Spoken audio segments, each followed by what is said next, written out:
forms, they are, of course, temporary manifestations of the underlying one life, one consciousness. Their special significance and the reason why humans feel such fascination for and affinity with them can be attributed to their ethereal quality. Okay, man. What's up?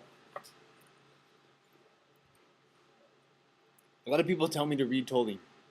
Tolle, whatever. How do you say? I read it maybe a couple paragraphs.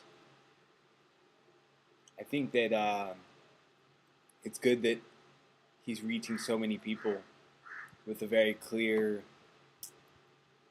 exposition of Advaita Vedanta, non-duality, and the process even of coming to realization of that reality, the reality of non-duality. But I went 1 minute and 34 seconds in, and I'm thinking now that this evolution of the lower forms of life, or I should say that the angelic order of beings are in charge of the Devic evolution. That's what I'm trying to say, basically. I'll keep playing. So the inner essence, just as they are unaware of their own essence and identify only with their own physical and psychological forms. Because they're unaware of their own essence. Unaware of the essential unity of all things because unaware of their own essence. It's like the hologram is so powerful in its functioning in the material. It's so bound to the material. It arises out of and is also Devic. These are the self-replicating machine elves of Terence McKenna. The Devic evolution, tiny beings of which we are made up of. So your body is Devic, and it's bound to the laws of this world, of this manifestation in all ways. To the laws of consciousness, which are somehow guiding the manifestation of the physical realm, but also directly bound to the physical realm. This makes me think, does the body become enlightened?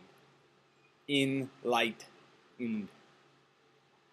Yes, the manifestation of the light body as the Devic body counterpart to your expansion of consciousness.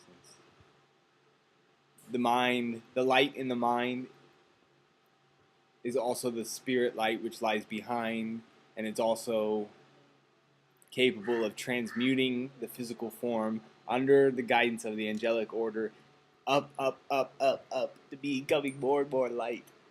Yes, Devic evolution corresponding to consciousness expansion so that the body, see, we don't leave the body ever. No leaving of the body. The body is changed, translated, but you are your body. You are in your body. This is another step. This book, brother, you should read this book. It's called the Urantia book.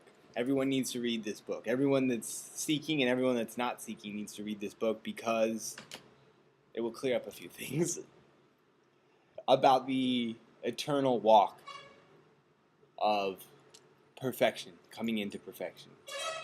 The eternal university, classrooms, back to God. Literally classrooms, my friend.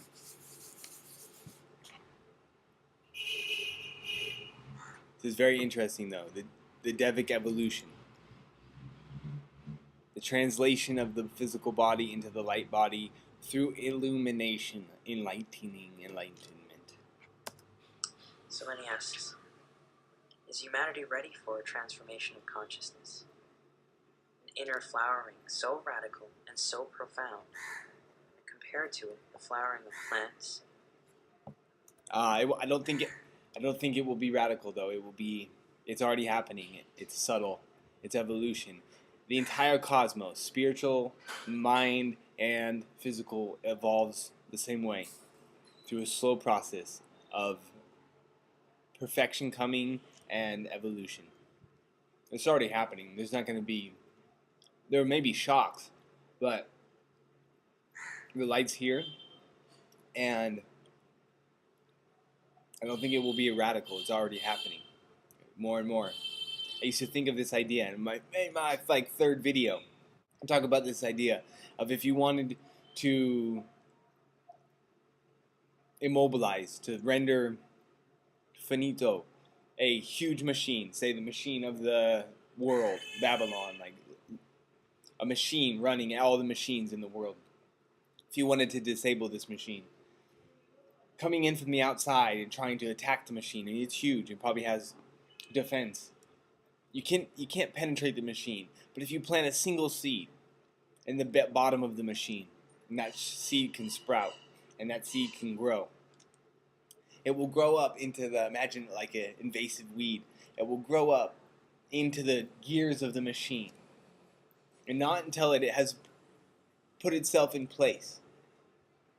Then it will seize the machine it wants. So this growing is happening, and it's light, and the metaphor is troublesome because of the mechanical nature of it, but imagine if consciousness could happen, so that we're actually spreading into the consciousness by my expression of my evolution, and by yours, we're actually spreading into the consciousness, preparing for when the light will just shine through and overtake. Maybe that's the moment of radical change, but I still don't think so. So it's like a light getting brighter and brighter. Eventually the flesh will be gone and people won't even realize it. They won't even realize it happened. Some people were going to be conscious of it, but some people, this will just happen. Beings lose the density of their conditioned mind structures and become like crystals of precious stones, so to speak, transparent to the light of consciousness. Yes. Transparent to the light of consciousness. The body in the light of consciousness. The body raised up the body. Can they defy the gravitational pull of materialism and materiality and rise above identification with form that keeps the ego in place and condemns them to imprisonment within their own personality? Possibility of such a change. And the central message of great wisdom teachings, messengers, Buddha, Jesus, and others. Jesus. Not all of them known were Buddha. humanity's early flowers. Widespread flowering was not yet possible at that time, and their message became largely misunderstood and often greatly distorted. Concho. It certainly did not transform human behavior except in a small minority. Is humanity more ready now than at the time of those early teachers? I don't know. See you.